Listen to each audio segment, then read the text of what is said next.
7th class students, a wonderful morning to all of you. I hope student you all are safe at your home and you all have done your previous work. Now student, today let we start our exercise 2.6 remaining part. In the sixth sum, what they give you, answer the following. हमें answer करना है following. तो क्या दिया है इन्होंने, if 1.4 multiply 1.6, कि अगर हमारा 1.4 की मल्टीप्लाई हम 1.6 से करते हैं तो हमें 2 पॉइंट में 24 मिलता है. वट इज़, तो हमें क्या करना है कि 2.24 को अगर हम डिवाइड करते हैं 14 के साथ तो हमारी वैल्यू क्या आएगी. तो हम क्या करेंगे, ये था हमारा 1.4, ये था 1.6, ये है हमारा सिंगल 14. अगर यहाँ पॉइंट होता तो इसकी मल्टीप्लाई ये थी, अब नहीं है तो क्या हो जाएगा हमारा 2 to 4, इसके अपॉन में हम मान लेंगे 100 एंड देन डिवाइड बाय 14. ठीक है, क्यों, अब क्या आएगा हमारा, अब देखो पॉइंट 2.24, 2 पॉइंट से 2 पॉइंट कैंसिल हो गए तो हमारे पास वैल्यू कितनी आई, हमारे पास वैल्यू आ गई ओनली 16. लेकिन नीचे कितनी है हमारी 100 भी है, तो ये वैल्यू कितनी आ जाएगी 0.16. ठीक है, क्यों आई है ये वैल्यू इतनी, क्योंकि इसका मतलब क्या है, इसका मतलब क्या है, अब मैं देखो आपको ये प्रूव करके दिखाती हूँ. 1.4 को क्या हम 14/10 लिख सकते हैं, क्योंकि पॉइंट के बाद 1 वर्ड है इसलिए 10. आफ्टर दैट मल्टीप्लाई सिंबल है, अब 16/10 ये हो जाएगा और ये हो जाएगा 2 to 4 अपॉन में 100. पॉइंट के बाद 2 वर्ड हैं तो ये वैल्यू हो जाएगी. अब इन्होंने क्या दिया है कि अगर हम इस वैल्यू को सिर्फ 14 को उठा के इक्वल से उधर लेके जाते हैं, 14 को उधर लेके जाते हैं तो मल्टीप्लाई में ये उधर जाके डिवाइड में हो जाएगा. मीन्स टू से इसको हम यहाँ लिख देते हैं डिवाइड बाय में 14 हो गया, तो इधर कितनी वैल्यू रह जाएगी, ये हो जाएगी हमारी 2 to 4 अपॉन में 100 और डिवाइड बाय 14. तो यहाँ वैल्यू रहेगी 16 अपॉन में 10 मल्टीप्लाई बाय 10, ये वैल्यू आ गई.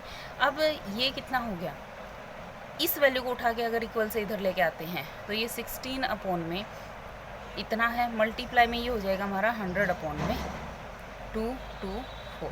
ठीक है, और ये इसके डिवाइड में था,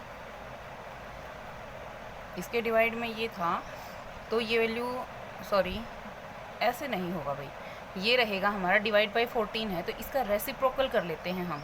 ये हो गया हमारा 2 to 4 अपॉन में 100 मल्टीप्लाई में 14/1 है ये 1/14.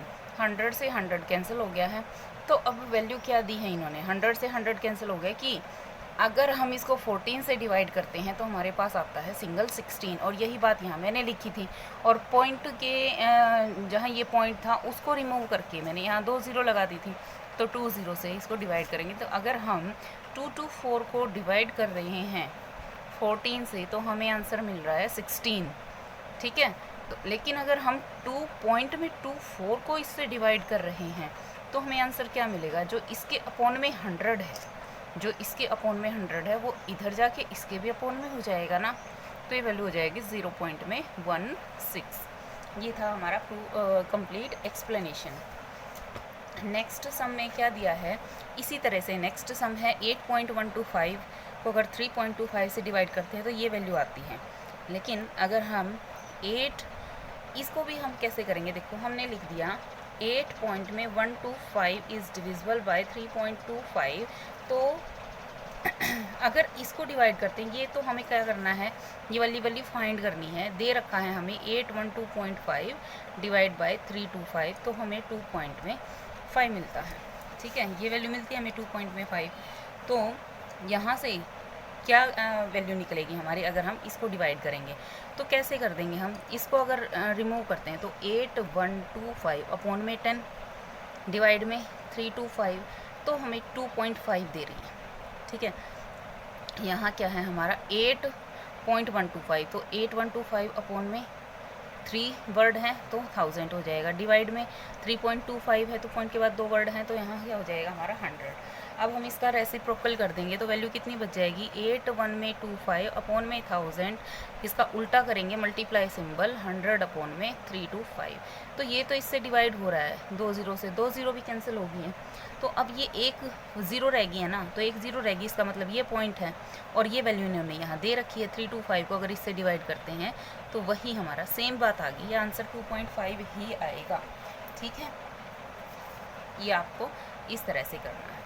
नेक्स्ट सम में क्या दिया है, if the cost of 12 fans, हमें क्या दे रखे हैं, 12 फैन दे रखे हैं, उनकी कॉस्ट इतनी है, तो find the cost of each, हमें हर एक की कॉस्ट निकालनी है। तो इसको स्टूडेंट कैसे करोगे, इसको हमें करना है, कॉस्ट ऑफ 12 फैन ये दे रखी है, 1 फैन की हो जाएगी, इस वैल्यू को हमें इस वैल्यू के साथ डिवाइड कर देना है, तो हमारी ये आंसर आ जाएगा। ठीक है। नेक्स्ट देखिए, 18 होल्ड, एक टिन है, वो होल्ड करती है 16.5 litre of oil, how many such tin will be required 445.5 litre of oil. तो कैपेसिटी ऑफ 1 टिन कितनी दे रखी है, 16.5 litre. Total quantity of oil कितनी दे रखी है, ये दे रखी है, तो नंबर ऑफ टिन निकालेंगे, तो टोटल क्वांटिटी को कैपेसिटी से डिवाइड कर देते हैं। ठीक है, इसको इससे डिवाइड कर देना, तो आपका ये आंसर आ जाएगा। Sum number 9, cost of 4 dozen pen इतने हैं, 1 पेन की निकालनी है, तो 4 डजन में, 1 डजन में 12 थिंग्स होती हैं, तो हमारी 4 डजन में कितनी हो जाएंगी, 4 डजन पेन इतने के हैं, तो 1 डजन में 12 होते हैं, तो 4 डजन में 48 पेन हो गए ना, 4 × 12, तो उसकी कॉस्ट ये दे रखी है, तो 1 पेन की क्या हो जाएगी, इस वैल्यू को 48 से डिवाइड कर देना है। ठीक है।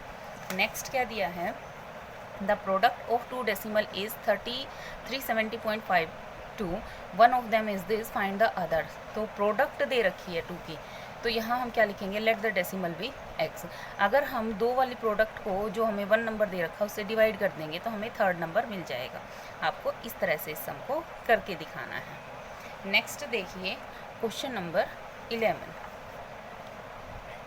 A long distance telephone call between New Delhi and London, then cost is 503.25 for 30.5 minute. 30.5 minute के लिए इतनी कॉस्ट है। What is the rate call per minute, call की पर मिनट रेट निकालनी है।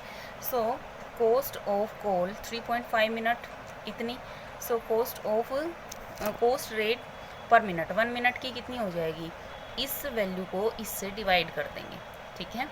नेक्स्ट क्वेश्चन देखिए, नेक्स्ट में क्या दिया है, क्वेश्चन नंबर 12 में दे रखा है, an athletic run 11.4 kilometre in 1.2 hour, find the speed of athlete.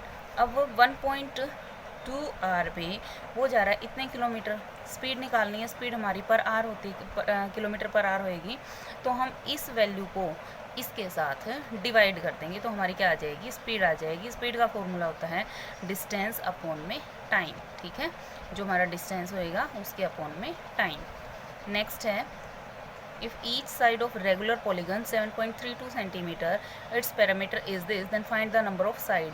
तो हम पैरामीटर से रेगुलर पॉलीगन की साइड को डिवाइड कर देंगे। कैसे, जैसे ये दे रखा है, length of each side this, parameter of regular polygon is this, number of side निकालेंगे, तो पैरामीटर को लेंथ ऑफ ईच साइड से डिवाइड कर देना है इस तरह से। ठीक है। नेक्स्ट देखिए, question number 14, a car cover a distance of 108.9 kilometre in 1.8 hour, what is the average speed. Speed निकालनी है, वही क्या हो जाएगा, डिस्टेंस अपॉन में टाइम। डिस्टेंस दे रखा है, ये टाइम दे रखा है, ये एवरेज स्पीड हो जाएगी डिस्टेंस अपॉन में टाइम। तो डिस्टेंस इतना है, उसको इससे डिवाइड कर देंगे, तो हमारे पास क्या आ जाएगी, स्पीड आ जाएगी। अंडरस्टैंड, जैसे ये है। I hope student you all understand this complete exercise. So you will do this complete exercise in your fair notebook of maths with neat and clean handwriting. Thank you student. Have a nice day.